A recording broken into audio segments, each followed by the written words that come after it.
Hi, it's Rebecca Whitman, your host of the Balanced, Beautiful, and Abundant Show. I'm a top-rated life coach, an international best-selling author, and a multi-passionate entrepreneur. I'm on a mission to help you go from burned out to balanced, beautiful, and abundant. The experts on this show will help you achieve work-life balance so that you can experience abundance in 7 pillars of life: spirituality, health, emotions, romance, mindset, social, and financial life. When you have all 7 pillars of life in alignment, you are balanced, beautiful, and abundant. Let's go.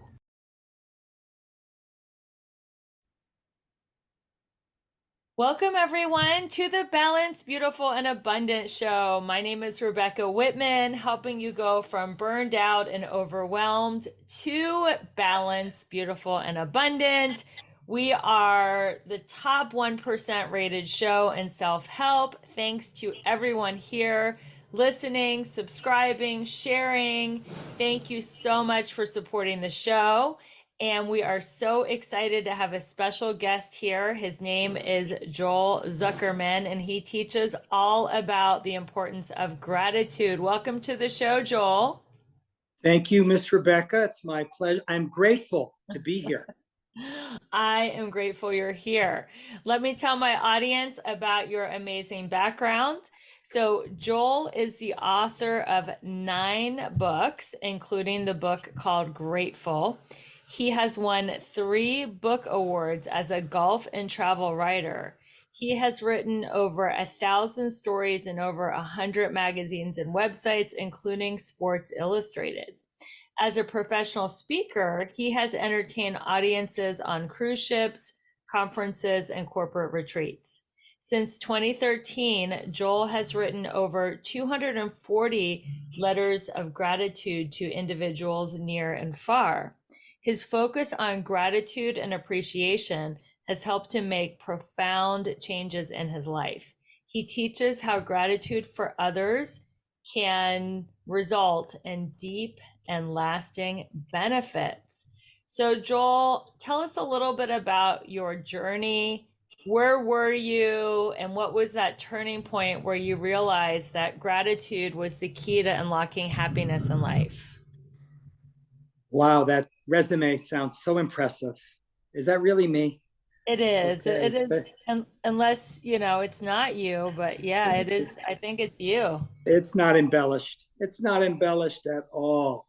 So, Miss Rebecca, thank you again for having me. You This are has been a welcome. very, very interesting journey.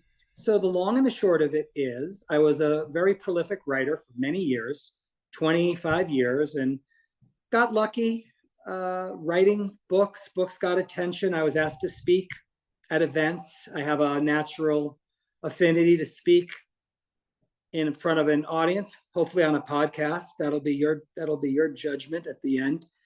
And in 2013, I wrote what was my first letter of gratitude. Now, first question I get asked, what is a letter of gratitude? A letter of gratitude, Miss Rebecca, is like a thank you note, but instead of thanking someone for a gift or a party or a dinner, I am thanking them for being themselves. It's a letter of gratitude. I'm grateful to you for our relationship, whatever that relationship might be. I wrote that letter in 2013 on a lark. I read about the concept in a book, and I wrote the letter as an intellectual exercise. Let me see if I can do this. Let me write a letter of gratitude. I wrote it to a friend of mine, a business mentor, an associate. But what got me on this journey is I had no idea that writing that letter would make me feel such a feeling of warmth and accomplishment. I found it addictive. So over the last 10 years, I have repeated that 240 times. I find the concept of expressing myself in writing to people who have befriended me, mentored me, helped me, shown me a kindness to be an intoxicating feeling. And it is something that it's so imbued in me now, I could never imagine giving it up. That is so beautiful. So, what was the book that inspired you to write your first letter of gratitude? Look at that. You're like a DA asking all the right questions in court. That is a very famous, and I've never read a self-help book in my life. And I didn't read this one. I just glanced through it. Huge bestseller from the 1990s. You've heard of it. Don't Sweat the Small Stuff. And it's all small stuff. And it's a book of life hacks, little 2-page, 3-page micro chapters on different things you can do to lead a more meaningful life. One of the chapters was called Write a Heartfelt Letter. So at that time, in November of 2013, I was busy writing stories, planning books, writing books, promoting books. And I said, I can do this. I looked at it as an intellectual challenge. I can write a letter of gratitude, or I can write a heartfelt letter. Sat down, banged it out on my computer, texted the recipient for his address, mailbox, stamp, envelope, boom, put it in the mail. What I didn't anticipate was that feeling of warmth that I got when I dropped it in the mail. So I wrote another one, and then I wrote another one. And on we have gone over these last 10 years, now 240 letters out the door. That's amazing. One of the things that I have been working on is giving gifts for fun and for free. So, how do you stay detached from how the recipient will receive the letter? Like, have you ever written a letter and gotten no response and just you got your satisfaction from dropping it in the mailbox? Or how do you just give it the letters away for fun and for free, being detached to the response? You are really quite a DA, aren't you? That's another incredible question. All right, this is going to blow your hair back. 240 letters out the door. I've heard from approximately 80 people, which Oh, means 2 out of every 3 people do not, allow me to repeat that, do not respond. Here's a word your audience is not familiar with. If they are, then they should belong on Jeopardy. It is called doxophobia. Doxophobia is the fear of being praised. Okay? If you're a doxophobe, you don't want any attention. So I have come to learn that maybe not everyone in the world, but many people I know seem to have a touch of doxophobia. And most of the letters I've sent have not been acknowledged. It has been a tough journey for me because I don't expect a singing telegram. I don't expect a dozen roses, but it is nice to get a text. Hey, got your letter. Wow, what a surprise. Boom, end of story. When that doesn't happen, there's always the chance they did not receive the letter, which is an entirely different thing. Because let me make this very clear right now. All of these letters, these 240, have been put in the mail with a stamp. They are all typewritten. I'm showing my age. They are all on the word processor because I don't want to subject anyone to my handwriting. And furthermore, I have this incredibly voluminous archive of who I've written to, what I've said, and when I've written to them. That has allowed me to write books on the subject. But most people, 2 out of 3, do not acknowledge it. But I have a extremely instructive story I want to share with you and your listeners about how these letters impact the recipients, despite me not hearing from 2 out of every 3. May I share it with you? I would love to hear it. Okay, thank you. I was hoping you'd say that. So years ago, early on, probably 20, 25 letters into this lifelong hobby, I wrote a letter to my wife's BFF, who was undergoing a divorce, suffering through a divorce. And I always admired her. And I wrote her a letter of gratitude/admiration, telling her that I thought she was a rock. I thought she was incredible. And I admired how she didn't drag her soon to be ex husband through the mud. It wasn't one of those ugly things. She continued to earn a living. She continued to support her family. And I wrote a letter saying as much. This woman, we'll call her Hillary, has never in 10 years said a word to me. She did, however, say something to my wife. She used an expression I've never heard before or since. She said, Joel's letter took my knees out from under me, which is as potent a way of saying that even if people, for whatever reason they choose, don't acknowledge the letter, does not mean it doesn't have profound impact. That is so beautiful. And there's a lot of entrepreneurs listening to this podcast today, a lot of content creators. And you might think you're putting out content, you're pouring your heart into these lives or into your email newsletter, and no one's responding. I know I have felt that way. Just because you're not acknowledged or replied to or commented on or liked, it does not mean that the energy and the love and the authenticity that you're pouring out into the world is not received. I truly believe it is received, and that, the law of physics, right? Every action has an equal and opposing reaction. You can't pour so much of yourself out and not have any effect on the world. You are affecting the world. So if you're listening and you need that encouragement to keep pouring yourself out into your social, into your newsletter, into your clients, keep going. And how do you deal with rejection? I know you've dealt with a lot of rejection because you've had a very long career as a writer and a speaker. And I'm sure sometimes you have, had your articles not make the main edit. How is how do you deal with rejection? Like everybody else, poorly. Yeah. Uh, that's a good question. At this stage of the game, let me answer this in a roundabout way, Miss Rebecca. It's been a long, let's just keep it on letters of gratitude. It's Sure. a hard lesson when it's hurtful to a slight degree when you don't get a response. Let me reiterate. I don't expect a letter of gratitude back for my letter of gratitude. Okay. It is nice if someone picks up the phone or worst case, email, text, got your letter. It doesn't happen that often, which has shocked you, and it's certainly shocking your listeners. I am trying to understand that I write letters for my own sake. Yes. It's a tough lesson, and I've been at this now for more than 10 years, and I'm not going to lie, there's been some hurt feelings and some, if I'm going to be perfectly frank, some changed relationships, and not for the better, based on this concept. But I'm trying, as I get older and as I get more into this whole gratitude tiger thing, to write the letters only for myself.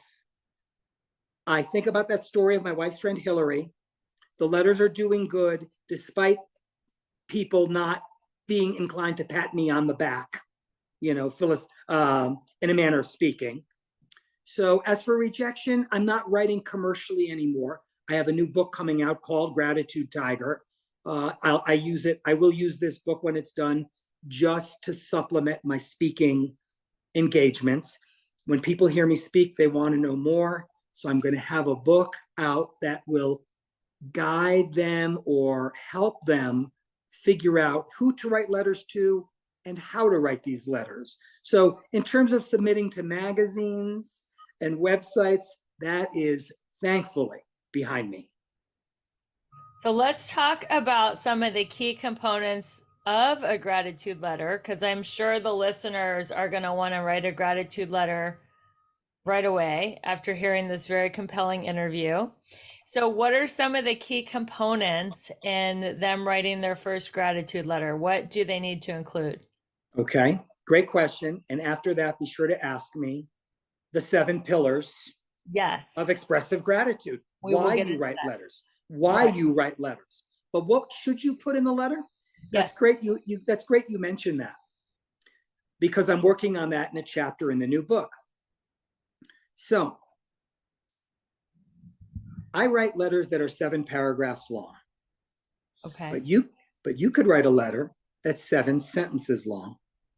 And if you are extremely taciturn, if you are not one to wear your heart on your sleeve, You could write a letter of gratitude that is 7 words long. Okay. I do 7 paragraphs because I've got a lot to say. Or as the old expression, Rebecca, if I had more time, I would have written you a shorter letter. That's attributed to sometimes Mark Twain, sometimes Winston Churchill. Apparently, I have limited time, so I write longer letters. I don't even know what to say about that. But my point is, I write 7 paragraphs. I'm a free thinker, free associator. You can write 7 sentences, and you can even write 7 words. Let me give you a few examples. You want to write a powerful, not even letter of gratitude, a powerful sentence of gratitude? I love you and cherish you. You mean the world to me. This department would not run without you. All of these single sentences are extremely powerful. Now, if you want to be a little bit more expansive and fill up the page and provide a little bit more context, I will often start a letter by commenting on the surprise the recipient is going to feel. For example, dear Rebecca, I imagine opening this letter is going to surprise you, period. After all, we haven't seen each other in nearly 10 years, period. But I want you to know that the time we spent together, fill in the blank, at the sorority, at the XYZ company, in the military, whatever it is, were some of the most meaningful and profound years of my life. So you can start a letter by referencing the fact that it's such a surprise to be getting this letter. Then you might want to reference a couple of common denominators. Remember the time at Sorority Rush when we were in the dance-a-thon? I was exhausted, but you encouraged me to keep going. And lo and behold, I took second place. In other words, the second thing you might want to do is recall something specific that you are grateful to that the person you're writing to has probably forgotten about. Okay? So the first thing is reference the surprise of the letter. Second, come up with something that the recipient might not even remember happening between you two, but it's etched in your memory. Third, you might want to reference, if you want to get more personal, talk about what you, the recipient, has meant to me. You know, Rebecca, you're a busy woman, you're a life coach, and you have many clients, but I want you to know when we did that one-on-one coaching, when I was in that dark place 16 months ago, you really helped me see things from a different perspective. So these are just some of the techniques you can use to flesh out a letter. But let me go back to the first point. I write 7 paragraphs. You can write 7 sentences. Some of your Clint Eastwood type listeners can write 7 words. It doesn't matter the length, it matters the intent and the potency. What is the significance of 7 words, 7 sentences, or 7 paragraphs, which is going to lead us to the 7 pillars of gratitude question? But what is the significance of having 7? None whatsoever. I guess you just drew the analogy that I'm too dumb to think of, which is I do have the 7 pillars of expressive gratitude. But as I look at my letters, they're all typewritten, they're all a full page, and they are generally, depending on how long the paragraphs are, they're 6, 7, 8 paragraphs long. So just for the symmetry, I say, I write 7 paragraphs, but you can write 7 sentences. And you, Mr. Closed-mouthed, don't show your feelings, can do it in 7 words. And by the way, I know you mentioned this to me before we started, you don't have a lot of necessarily corporate executive types who love your podcast, but say you have, I don't know, 50 people in your department, maybe 100. You can't wax rhapsodic to all of them at Christmas time with a long, involved letter, not to mention you don't know all of them that well. So if you're going to sit down and knock out a bunch of thank you cards, you can do it in 1 sentence. This department wouldn't run without you. Boom, that's it. Signed by the boss. You're going to get some employees who will want to run through the wall for you, just with that simple, potent sentence. And when you have a stack of cards because you have 80 people in your department, You can do that in a couple, 3 hours. Vary the message, of course. Don't write the exact same thing on every card. But my point is, you can do it extremely succinctly and not put in the whole kitchen sink. To me, it's an act of creativity. It's an act of love or kindness, or I'm not going to lie, sometimes it's transactional. I write business letters of gratitude, and I feel the need to expound, but not everyone feels that way, and not everyone should. So let's get into the 7 pillars, which is so funny because I have the 7 pillars of abundance. You have the 7 pillars of expressive gratitude. What are they? And I will tell you the subtitle, 7 Pillars of Expressive Gratitude, or The Magnificent 7 Reasons Why Writing Letters of Gratitude Will Change Your Life. All Reason right. number one, pillar number one, is probably the most important. It makes you, the letter writer, feel good.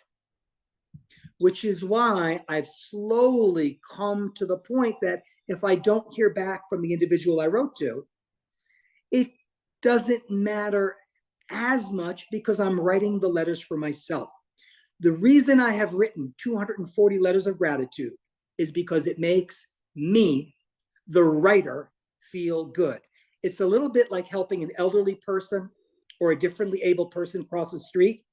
It's a little bit, Rebecca, like giving precise directions to a frazzled passerby. It's a little bit like both of those things, but it's much, much more. When you put a letter of gratitude in the mail, you're going to get a feeling of warmth and accomplishment that your podcast could be 2 hours long, and I could keep trying to explain it to you, but until you do it, you won't know the exact feeling of writing that letter. You get 3 hits of dopamine when you write a letter of gratitude. The first is when you identify who you're going to write to. The second is when you reread the letter that you just wrote. And the third is when you drop it in the mail, put it on their bureau, put it in their backpack. Those are the 3 hits of dopamine. The first pillar, it makes you, the letter writer, feel good. Reason number 2, pillar number 2, painfully obvious, it makes the recipient feel good. Okay? I won't belabor that because it's obvious, but let me just say this. Most everyone is battling through, everyone on this planet is battling through life. All right? If you're lucky, it's just a minor skirmish, but for most people, it's all out warfare every day, trying to get ahead. I mean, look at your business. If everyone was rainbows and unicorns, no one would call your 800 number. Okay? That's right. So everyone is battling through life. You get a letter of gratitude in the mail out of the blue. Someone from your past or your present is saying, hey, Rebecca, I'm grateful to know you. This is going to be the highlight of most people's day, if not their week. Pillar number 3, it makes the letter recipient feel good about you. About you. Now, most people want to be liked. Not everybody. CEO types want to be admired, respected. Despots and dictators and autocrats, they want to be feared. But most people want to be liked. Yes. When you write a letter of gratitude, the recipient's opinion of you isn't going down. Might not go up, but it's not going down. All right? So pillar number 1, it makes you feel good. Pillar number 2, it makes the recipient feel good. The third pillar is it makes the recipient feel good about you, the letter writer. Number 4, it's a creative process. We all need more creativity in our lives. I don't care if you're a screenwriter or a sculptor. And writing a letter of gratitude, whether it's 7 words or 7 sentences or 7 paragraphs, is a creative process. Very important is pillar number 5, Rebecca. It turns your focus outward. Okay? 5 words describe 90+% of humanity. What's in it for me? What's in it for me? What's in it for my family? What's in it for my business? When you write a letter of gratitude, your focus is outward. For that 20 minutes, or if you're writing 7 words, for that 20 seconds, your focus is on the other person. And that is really healthy. Reason number 6, Let's pillar talk number about 6. focus outward. There's a saying, when in doubt, focus out. And when you are self-obsessed, thinking of I, me, that is where there's a lot of anxiety, a lot of depression, a lot of inner turmoil. But if you can focus out by writing a letter like this or being of service to someone else, even being an active listener, even sharing this podcast with someone, just be of service, focusing out, you will be relieved of what they call in the 12 steps the bondage of self. And being relieved of Really? that self-obsession is a gift, whether it's for 1 minute, 10 minutes, 1 hour. So go out there and focus out. Go ahead. What is the 6th pillar? I will, but first let me interject Yeah, this. When I first heard you, when you came across my radar, you were on that Pain Game I podcast. was. Yeah. Okay. And I reached out to the host there. Her name is Lindsay Soprano, as you recall. And I Yes. said to her, you should have me on your podcast. Yeah. Why is that? Because when you're thinking about someone else, in other words, pillar number 5, Mm-hmm. you're out of your own head. And if the people who are listening to that podcast are in chronic pain, which, let's face it, hard to get out of your own head when you're constantly in discomfort. If you can focus on someone else for the 20 minutes or however long it takes to write a letter of gratitude, that helps your pain level, just for the fact that for that time you're writing the letter, you're thinking about somebody else. That's how you came across my radar originally. So back to our regularly scheduled program. Pillar number 6 is the ripple effect. You receive a letter of gratitude from your college roommate. You're completely taken aback by this altruism, this gesture, and you say, I should write my cousin. We were like sisters all those years at our grandparents' lake cabin. I don't think I've spoken to her since the last family reunion. And then you write a letter because you received a letter. That's the ripple effect. 7th and finally, the legacy effect. You write a letter of gratitude, Rebecca, only 2 things can happen. You'll pass away before the recipient, or the recipient will pass away before you. Now, I've written 240 letters. I've lost about 10 of the individuals I wrote to. The first thought I had when I heard so-and-so was gone was, I am so glad I wrote them a letter of gratitude to let them know how I felt about them. Now, regarding the letter writer passing away before the recipient, thankfully, no personal experience just yet, but I hope when that day comes, people will say, wow, he's gone? He wrote me this letter out of the blue years ago. He really knocked my socks off. So the legacy effect is as important as any of the previous 6 pillars. And your letters will live on forever until Possibly. until they throw them away. But I mean, the memory and the effect of impacting someone for the better, that energy that you put out into the universe, because then that person's going to feel better about themselves and they're going to be kinder, more loving to the next person. That's part of the 6th pillar, the ripple effect. But those ripples that you put out into the universe are going to last forever. So these are great I hope reasons so. to I can only hope. these are great reasons to write letters. I was really touched. Have you ever read Bono's letters of gratitude to the people that have changed his life for the better? Bono of U2. Yeah, I knew what you meant by Bono, but the answer is no.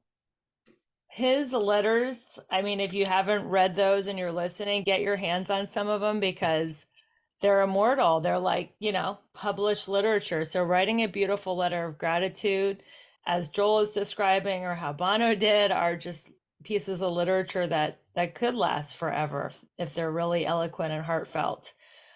Well, So, Rebecca, let me interject this. 240 letters out the door.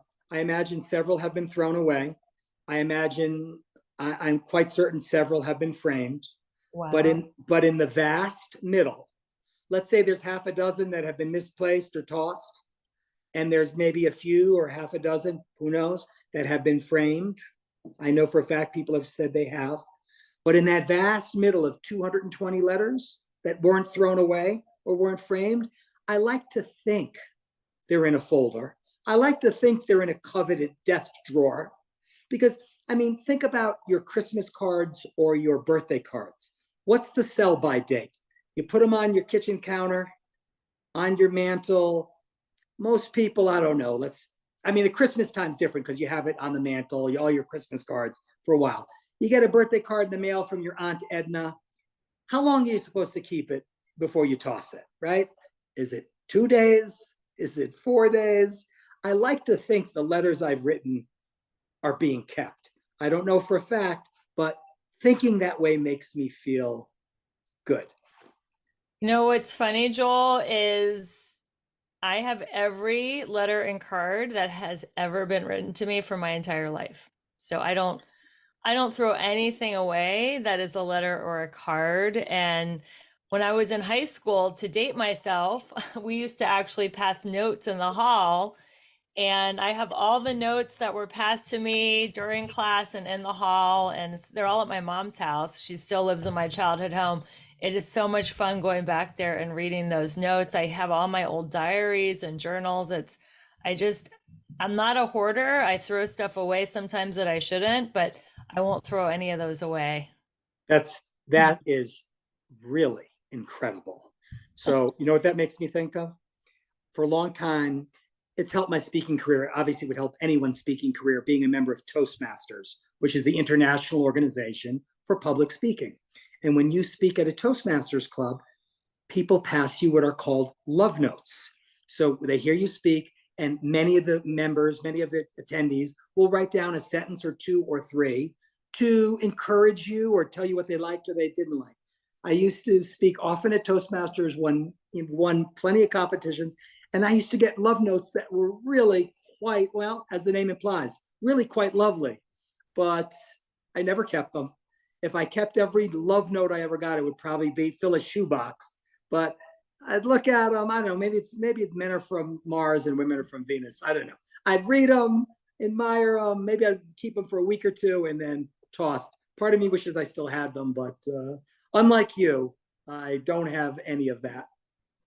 Well, they're really powerful. I went to this leadership training and they're called letters for a rainy day because being human, we have good days and bad days, and organized in this cute little folder, and they're just words of acknowledgement and appreciation. So when you're having a tough day, you just pull out your folder, letters for a rainy day, and it just reminds you of who you really are and lifts your spirit. So having these letters around is just such a gift that you can give someone.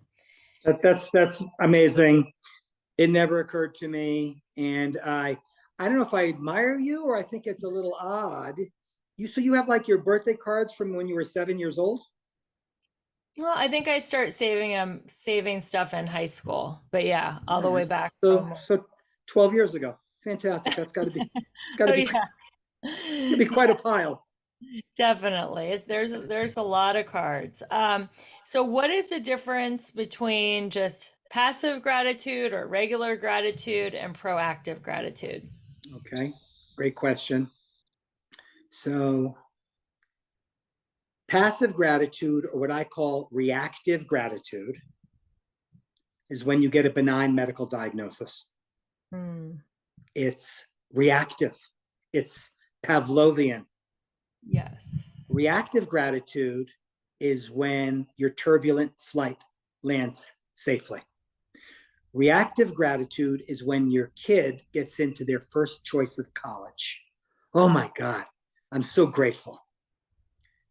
Everyone on the planet, Rebecca, doesn't matter how brutal your circumstances are, everyone on this planet feels reactive gratitude once in a while. The key to improving yourself in this emotional way is by embracing not reactive, proactive gratitude. You proactively decide to be grateful 5 or 10 or 20 times a day. Find gratitude in the situations you are in. So I've mentioned this twice, and I know you're going to give me a shout out. My website is gratitudetiger.com. And my new book, which will be out later this year, The Gratitude Tiger. And people assume because I was in the golf business, right through Tiger's from the day he turned pro until now, they assume, and I've known in that world, I had a reasonably prolific career, that it has something to do with Tiger Woods, but it doesn't. Tiger is an acronym, and it means tapping into gratitude engenders rewards. Ooh, It's a you fancy guys way hear of that? saying Tapping into gratitude engenders reward. engenders. You Love have it. to tap into gratitude 20 times a day. Whatever circumstance you're in, there's something to be grateful for. When you tap into that gratitude, it will engender rewards. Rebecca, it's a fancy way of saying it's better to give than to receive. When you give gratitude, you, the person giving gratitude, will be rewarded for doing so. Now, my letter writing hobby is a manifestation of Tiger. I tap into gratitude by writing letters. But if I've written 200, how many days are there in 10 years? 3,600 days, and I've written 200 letters. I can't do the math in my head, but that means at least I'm only writing a letter every 15 days or whatever the math might be, every 20 days. How am I showing gratitude the rest of I'm only writing a letter once every couple of weeks. How do I show gratitude? Every situation I'm in, all day, every day, I try to find the goodness. I try to find the gratitude within the situation I'm in. Tiger, tapping into gratitude engenders rewards. And you will be rewarded with more equanimity, more emotional balance. Physiologically speaking, you can improve your sleep patterns. You can lower blood pressure. You can lower stress levels by concentrating on gratitude. And as I said a minute ago, if you're someone who's in chronic pain, when you're thinking about things you are grateful for, when you are thinking about other people to whom you feel grateful, it helps take your focus off your own problems. So, what kind of, other than writing the letters, what kind of practices do you employ for gratitude? Do you have any other methodology or methodologies that you use? I do. So everyone, 97.5% of your listeners have heard of journaling, okay? Of A course. gratitude journal. You can journal about whatever you want, but most everyone's heard of a gratitude journal, okay? There's something like a gratitude journal called the gratitude jar. You have a jar, instead of a piggy bank in coins, you have a glass jar and index cards. Write down thoughts of gratitude, date them, throw them in the jar once a month, dump it out, and recall things you would have otherwise forgotten about that you were grateful for on any given day. I don't have a journal and I don't have a jar, but let me tell you what I do. Every night, I do something called Count Your Blessings. I get into bed and I recount things that day chronologically from the beginning of the day till the end that I am grateful for. Not big things like, oh, I'm grateful I have a home. I'm grateful I have a family. Little things. I'm grateful I had yogurt and fruit for breakfast. I was craving bacon and eggs. I'm grateful I saw Bill at the hardware store. I'm grateful when I pulled into the gas station, a pump magically opened up in front of me. These little moments of grace, recounted from morning till evening, will have a calming effect on the nervous system and allow you to find sleep more easily. That is a gratitude practice that I don't know the last time I've missed a night. It's been years. I get into bed, and no matter what's on my mind, before I start ruminating about whatever the problem or the issue might be, I go through my counting of blessings, and it helps put me in a calmer, quieter state. That is my main gratitude practice, other than the letter writing. Well, that is something we can all do. And there are so many great takeaways from this interview. So if you're listening, I am assigning you a couple things. If you want to challenge, write a letter of gratitude and do the Count Your Blessings exercise tonight. And I know my listeners are going to want to stay in touch with you, Joel. How can people find you online? Where are you hanging out? And how can they find out about all your awesome books? Well, Miss Rebecca, you're very kind. Go to gratitudetiger.com. Nothing to do with Tiger Woods, as I made abundantly clear. And by the way, the tagline on my website is fiercely grateful since 2013, which is when I started my letter writing. Who knew it was going to be a hobby? You know what, Rebecca? I wrote one letter. It never occurred to me I would write a second letter. But here I am, 240 letters down the road. Everything about what I'm doing, my new book, my speaking gigs, which is my main focus, is at gratitudetiger.com. I have a new Instagram account, which I just started, gratitude underscore tiger, gratitude underscore tiger. And I'm basically out there now spreading my message to corporate groups. We're not talking about it because, as you said, it's not your audience. There's certainly an efficacy about showing gratitude in the workplace, right? If you're not a Wall Streeter, many businesses are not in a position to give raises, to give bonuses.